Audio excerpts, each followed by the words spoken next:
Το σημερινό μας βίντεο θα γίνει από τα μπλόκα της Νίκαιας. Είμαι παρέα με μελισσοκόμους, επαγγελματίες και θα αναφερθούμε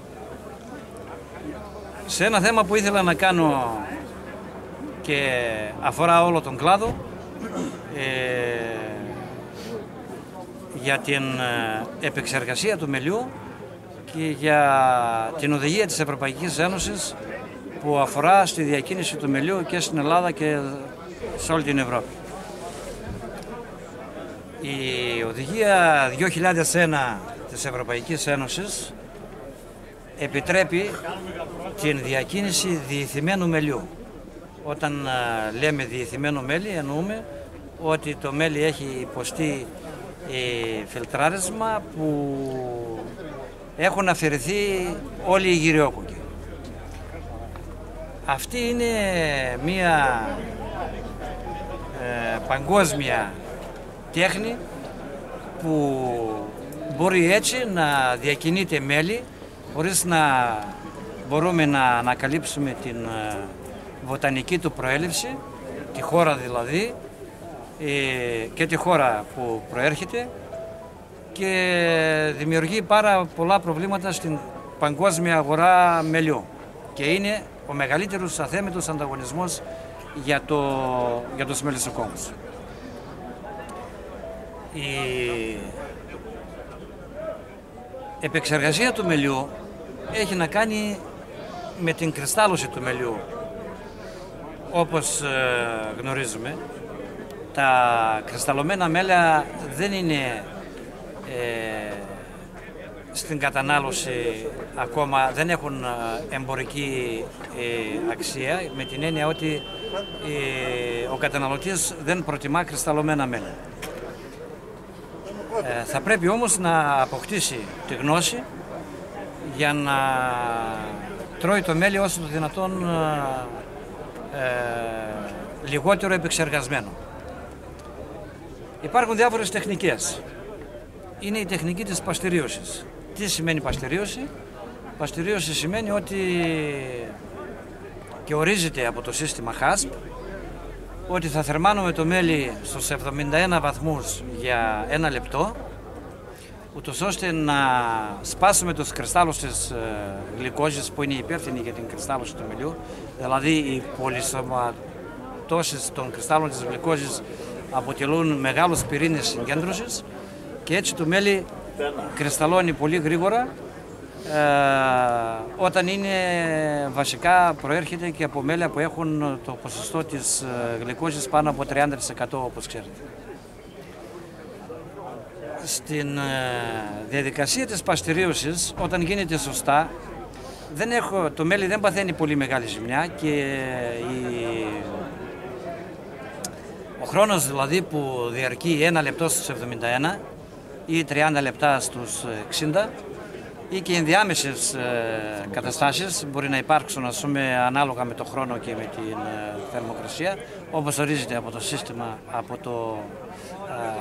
και από το HACCP αλλά και από το σύστημα Pasteur, τότε μπορούμε να έχουμε ένα μέλι το οποίο θα διατηρηθεί ρευστό για μεγάλο χρονικό διάστημα και με λιγότερη κακοποίηση. Οι απλοί μελισσοκόμοι όμως δεν μπορούν να έχουν αυτά τα ακριβά μηχανήματα της παστερίωσης. Όποιος θέλει να ασχοληθεί με το θέμα, είτε με την εγχώρια αγορά είτε με την εξωτερική, ας με πάρει τηλέφωνο. Γνωρίζω πώς μπορεί να γίνει αυτό και με ποιο τρόπο. Η παστερίωση του μελιού έχει να κάνει και με ορισμένα άλλα χαρακτηριστικά του μελιού. Δηλαδή, κατά τη διαδικασία της παστερίωσης, το μέλι φιλτράρεται και τα μεγαλύτερα ποσοστά των γυριοκόκκων αφαιρούνται. Γιατί και οι γυριόκοκκοι και άλλα στερεά που υπάρχουν μέσα στο μέλι δημιουργούν πυρήνες συγκέντρωσης και επιταχύνουν την κρυστάλλωση. Η υπάρχει μια σχετική κακοποίηση του μελιού, αλλά το κέρδος είναι η διατήρησή του για πολύ μεγάλο χρονικό διάστημα σε ρευστή κατάσταση. Μπορούμε να κάνουμε, είναι κάτι που μας το είχε πει ο Μανίκης πριν από χρόνια, εμείς οι απλοί μελισσοκόμοι που δεν έχουμε συστήματα παστερίωσης, μπορούμε να κάνουμε ένα πολύ απλό, να συγκεντρώσουμε στον τρίγο, όπως έχουμε διάφορες κατηγορίες μελιών, ειδικά με πεύκο ή με μελιτώματα βουνού, βαλανιδιάς, ακακία και άλλα μέλια που δεν κρυσταλλώνουν, να δημιουργήσουμε ένα χαρμάνι τέτοιο, το οποίο δίνει μεγάλο χρόνο στη ρευστότητα του μελιού, αλλά κυρίως βαλανιδιά και το πεύκο όταν είναι καθαρό και το έλατο, αλλά αυτό πρέπει να γίνει ως εξής. Θα το πω για να το ξέρουν όλοι οι μελισσοκόμοι. Όταν θελήσουμε να συσκευάσουμε τα μέλια, θα πρέπει να έχουμε ένα βαρέλι με διπλά τυχώματα, ένα δοχείο οξύδωτο, για να διατηρήσουμε τη θερμοκρασία του μελιού σταθερή γύρω στους 30 βαθμούς, ούτως ώστε αυτού μέσα θα βάλουμε, δηλαδή μετά τον Μπεν Μαρί, τα μέλια θα βάλουμε κάποια μέλια με πεύκο ή έλατο, μπορούμε να έχουμε και όλες τις άλλες κατηγορίες που κρυσταλλώνουν γρήγορα, αλλά η συμμετοχή των μελιών που δεν κρυσταλλώνουν, όταν είναι 30-40%, ακόμα και 50% είναι καλύτερα, θα μας δώσουν αυτό το χρόνο. Αλλά τι πρέπει να γίνει? Θα πρέπει αυτό το μέλι να μπει μέσα σε αυτό το δοχείο με τα διπλά τυχώματα με 30 βαθμούς. Το μέλι με 30 βαθμούς δεν κακοποιείται, δεν παθαίνει τίποτα απολύτως. Ανεβάζει μία μονάδα HMF το μήνα μόνο και το ένζυμο διαστάση δεν παθαίνει καμιά ζημιά. Έτσι, αφού κρατήσουμε λοιπόν αυτό το μέλι, το οποίο βάλαμε μέσα σε αυτό το δοχείο περίπου μια εβδομάδα με 10 μέρες, το μέλι υφίσταται μια φυσική διάβγαση και μετά από 10 μέρες όταν θα συσκευάσουμε, και αυτό είναι το κόλπο, 40 και 50 πόντους από το μέλι που υπάρχει μέσα στο δοχείο, το απάνω μέρος δηλαδή, δεν θα το συσκευάσουμε. Το ίζυμο μένει κάτω? Όχι αυτό. Αυτό που το μέλι ανεβάζει όλα τα στερεά σε αντίθεση με το κρασί, ανεβάζει απάνω. Λοιπόν, αφού θα συσκευάσουμε τα 2 τρίτα του μελιού, το 1 τρίτο του μελιού που είναι απάνω στο βαρέλι, δεν θα συσκευαστεί, γιατί εκεί ακόμα περιέχεται μεγάλος αριθμός στερεών ουσιών που επιταχύνουν την κρυστάλλωση.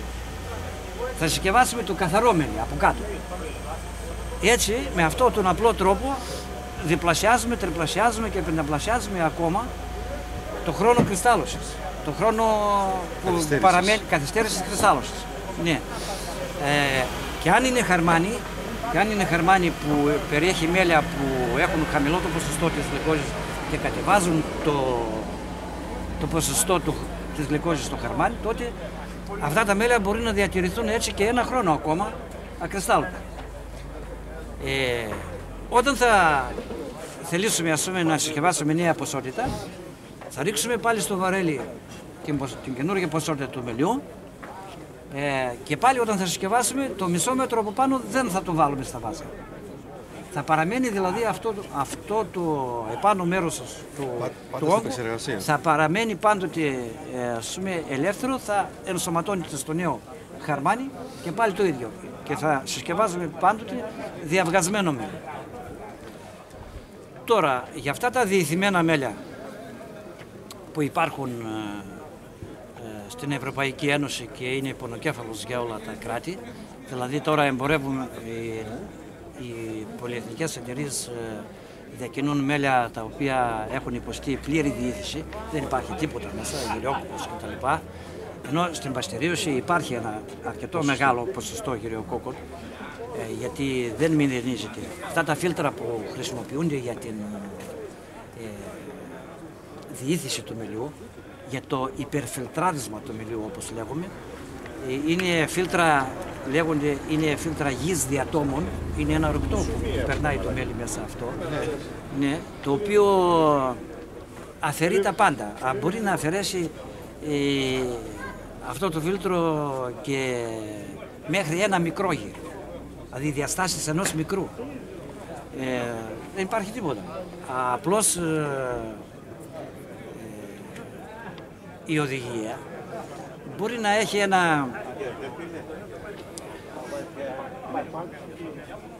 έχει ένα επιχείρημα που να μας πει ότι τι θέλετε, αφού το ποσοστό της γύρης που περιέχεται σε 1 κιλό μέλι, γιατί αυτό γίνεται με την αφαίρεση, το ποσοστό της γύρης που αφαίρεται είναι 1, 2, 3 γραμμάρια. Άρα δηλαδή τρώγοντας ένα κουτάλι μέλι δεν παίρνετε γύρι μέσα, δεν ωφελείστε δηλαδή από τη γύρι. Βιταμίνες ούτε πρωτεΐνες. Αυτό όμως και αν ακόμα έτσι είναι, που μερικοί επιστήμονες διαφωνούν ότι αφαιρώντας τη γύρι από το μέλι λένε ότι αφαιρούμε ένα ποσοστό των βιταμινών που υπάρχουν μέσα στη γύρι. Αυτό είναι θέμα των επιστημόνων. Αλλά ακόμα και έτσι να είναι, εμείς οι μελισσοκόμοι θέλουμε σε όλα τα μέλια που διακινούνται έστω και έναν κόκο γύρις για να ελέγξουμε και τη βοτανική του προέλευση. Και θα σας πω τώρα ένα παράδειγμα για τη διήθηση του μελιού και αυτό που λέει η οδηγία. Σε ένα γνήσιο θυμαρίσιο μέλι, 100% θυμαρίσιο, στο οποίο προβλέπονται 18% γυριόκοκκι μέσα. Τι είναι αυτή το 18% αυτό, τι είναι? Είναι ότι από το σύνολο των γυριοκόκκων που περιέχονται στο μέλι, το 18% να είναι γυριόκοκκι θυμαριού. Και να πούμε, να σκεφτούμε λίγο πονηρά. Δηλαδή σε ένα μέλι θυμαρίσιο, γνήσιο μέλι θυμαρίσιο, αν αφαιρέσουμε τους γυριόκοκκους, το μέλι αυτό δεν είναι θυμαρίσιο μέλι? Σε μυρωδιά παραμένει. Βεβαίως και στη μυρωδιά, στα οργανωληπτικά του χαρακτηριστικά και στα φυσικοχημικά του χαρακτηριστικά. Δηλαδή ένα μέλι δεν αξιοποιείται μόνο από τους γυριόκοκκους, περιέχει πτυτικές ουσίες, φλαβονοειδή, οργανικά οξέα, αντιοξυδοτικές ουσίες που είναι πάρα πολλές και το χαρακτηρίζουν και στα πιστοποιημένα μέλια. Δεν έχουν πιστοποιηθεί μόνο από τους γυριόκοκκους, αλλά και από τα υπόλοιπα φυσικοχημικά χαρακτηριστικά που υπάρχουν στα μέλια και δίνουν στην κάθε αμυγή κατηγορία μελιού την αξία που έχει κάθε αμυγή κατηγορία. Και αυτό πρέπει να το περάσουμε στην Ελλάδα, γιατί από πολλές διαλέξεις που έχω παραστήσει σε πολλούς επιστήμονες χαρακτηρίζουν ακόμα και το μέλι ηλιάνθο που έχουμε στον Εύρο σαν ένα πάρα πολύ πλούσιο μέλι σε αντιοξυδοτικά σε σχέση με άλλα μέλια. Και η προβολή της κάθε κατηγορίας μελιού πρέπει να γίνει σύμφωνα με τα υπόλοιπα φυσικοχημικά χαρακτηριστικά που έχει κάθε μέλι. Και να προστατεύεται κάθε. Και να προστατεύεται και να τα διατηρεί αυτά τα χαρακτηριστικά για να αποφύγουμε και τα θέματα της νοθείας και όλων των άλλων που έχουμε. Τώρα για να έρθουμε σε αυτό που είπα. Δηλαδή σε ένα θυμαρίσιο μέλι, αν αφαιρέσουμε τους γυριόκοκκους, αυτό δεν είναι θυμαρίσιο μέλι? Ναι, είναι θυμαρίσιο μέλι. Και θα πρέπει να χαρακτηριστεί και από τα υπόλοιπα φυσικοχημικά χαρακτηριστικά που έχει. Αυτό έχει γίνει μια δουλειά. Έχουν πιστοποιηθεί αρκετά μέλη.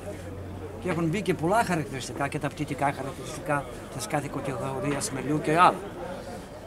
Και θα πρέπει να προχωρήσουμε σε αυτό, είναι ένα όπλο για να μπορέσουμε να ξεπεράσουμε αυτό τον αθέμενο ανταγωνισμό που γίνεται με τα εισαγόμενα μέλη.